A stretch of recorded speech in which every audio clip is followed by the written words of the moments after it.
Hello everyone and welcome back to Philippines Update. This is Ashley, and for today's news. This is everything you need to know for Philippines travel protocol starting November 22nd, 2021.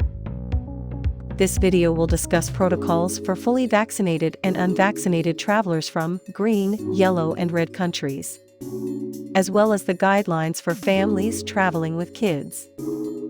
Before we start, kindly hit that like button if you want me to keep making these updates. Thank you. Green List Protocol.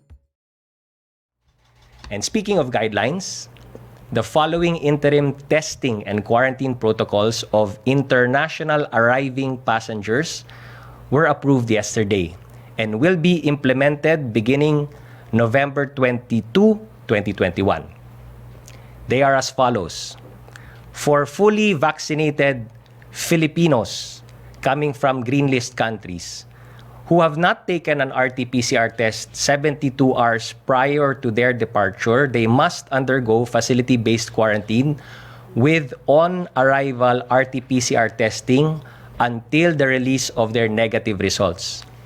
After this, the individual is enjoined to self-monitor until the 14th day of their arrival, with the date of arrival being the first day.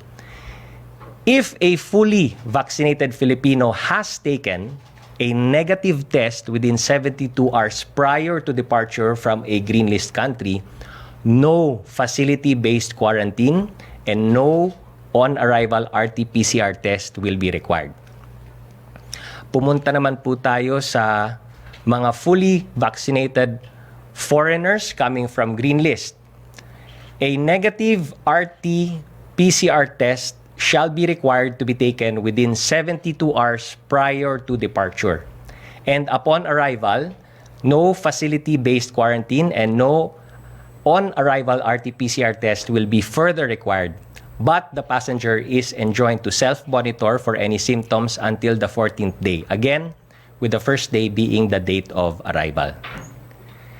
Meanwhile, for unvaccinated, partially vaccinated, or individuals whose vaccination status cannot be independently validated, and those vaccinated but failed to comply with the above test before travel requirements, facility-based quarantine will be required until the release of their negative RT-PCR test taken on the 5th day, after which they are enjoined to self-monitor until the 14th day of their arrival from a green list country. All passengers, whether Filipinos or foreigners, merely transiting through non-green list jurisdiction shall not be deemed as having come from or having been to the said country, territory, or jurisdiction if they stayed in the airport the whole time and were not cleared for entry by its immigration authorities. Yellow List Protocol. Pumunta naman po tayo sa yellow list. For fully vaccinated individuals coming from yellow list countries, a negative RT-PCR test conducted within 72 hours prior to departure from the country will be required. Upon arrival, they shall undergo facility-based quarantine with a third day RT-PCR test, with the date of arrival considered the first day. Upon release of a negative RT-PCR test, they may be discharged from facility quarantine, after which they are enjoined to self-monitor up to the 14th day from date of arrival. On the other hand, fully vaccinated individuals from yellow list nations without a negative pre-departure test shall be required to undergo facility-based quarantine with a fifth day RT-PCR test, with the date of arrival considered the first day. Upon the release of a negative RT-PCR test, they may be discharged from facility quarantine, after which they shall be required to undergo home quarantine until the 10th day from date of arrival from a yellow list country. Individuals who are unvaccinated, partially vaccinated, or whose vaccination status cannot be independently validated are to undergo facility-based quarantine with an RT-PCR test done on the 7th day, with date of arrival being the first day. So 7th day, no?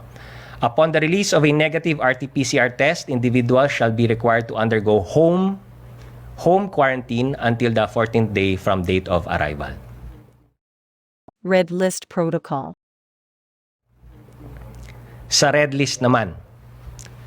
Sa red list, inbound international travel of all persons, regardless of vaccination status, coming from or who have been to red list territory within the last 14 days prior to arrival to any port of the Philippines shall not be allowed. Only Filipinos returning to the country via government-initiated repatriation, non-government-initiated repatriation, and Bayanihan flights may be allowed entry subject to a 10-day facility-based quarantine upon arrival. Passengers, whether Filipinos or foreigners, merely transiting through red list nation shall not be deemed as having come from or having been to said country, territory, jurisdiction, or if they stayed in the airport the entirety of their layover and were not cleared by its immigration authorities. Upon arrival in the Philippines, passengers who merely transited through a red list nation shall comply with existing testing and quarantine protocols. Traveling with kids protocols. Testing and quarantine protocols of minors shall follow. Ito, importante to. Ulitin natin. Testing and quarantine protocols of minors shall follow the testing and quarantine protocols of the parent or guardian they are traveling with, regardless of the minor's vaccination status and country of origin. Just like to clarify, specific to the CNN's breaking news post on allowing entry of fully vaccinated tourists from green list countries beginning November 22. Yung date po na November 22, that refers po to the effectivity ng rules on interim testing and quarantine protocols nun sa sinasabi kong green, yellow at red list. Yung opening to tourist, wala pa po tayong set date dyan kasi meron po tayong fina-finalize konti na lamang dun sa guidelines for tourists coming from green list. So yung date po na November 22, hindi pa po yan final for tourists coming from green list countries. That is something that konting adjustment, konting finalization na lamang ng guidelines namin for tourists coming from green list at ilalabas po ng IATF yung guidelines na yan. And we will announce the dates immediately for tourists, again for tourists. Yusak Raki, Malaya, mga kababayan, sa kabila ng maraming hamon at tagumpay, nananatili ang pangangailangan para sa pinagkaisang adikain, para sa paghilom at pagbangon ng bayan. Hanggang ngayon, nananatili ang ating panawagan, kailangan nating magtulungan. Maraming salamat po, ingat po lagi, God bless. And that's all for our latest update for today. Please do not forget to hit that like button. Consider subscribing and turn on your post notification bell so you won't miss any updates from the Philippines. Thank you so much for watching, and I will see you guys on the next video. Keep safe.